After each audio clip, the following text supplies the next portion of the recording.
add a plane, scale it up and place the camera in front view. After that, add a cylinder, and with few loop cuts you can shape it as a road pole. Use a subdivision modifier to smooth the mesh, place it now to the left and make some copy along the road. To make some electricity wires, we added those cube as a pointers for the start and end. We need also the curve add-on. Now, select a cube from each pole and connect them. Edit the curve and the bevel according to the distance. After that, use append to bring some models to the scene. Place the car near the right area, and put some ruins under it in the same append process.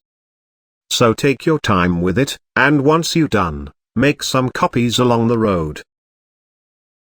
The bus will go far from the camera and place under it some ruins also. Now, using link we can bring some grass and bushes to the scene and copy them as much as we like. So do that, and make sure to cover the horizon. Also, try to make some changes in the scale and rotation in some of them so it won't look identical. And repeat the process here in the right area near the bus.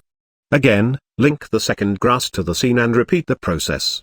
Once you're done copying those, select the car, and use the ivy generator to add some branches over it. Now for the lighting, we will use only HDRI and fix the rotation in heavy before switching to cycles.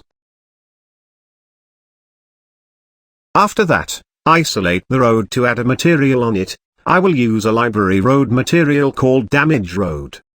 In the UV Edit window, unwrap the road and scale it until it seems fit. I will use simple colors to the rest of the scene elements.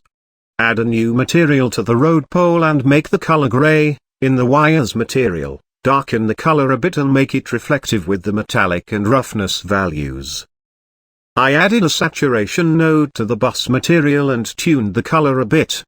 Give the ivy some green and decrease the roughness in it.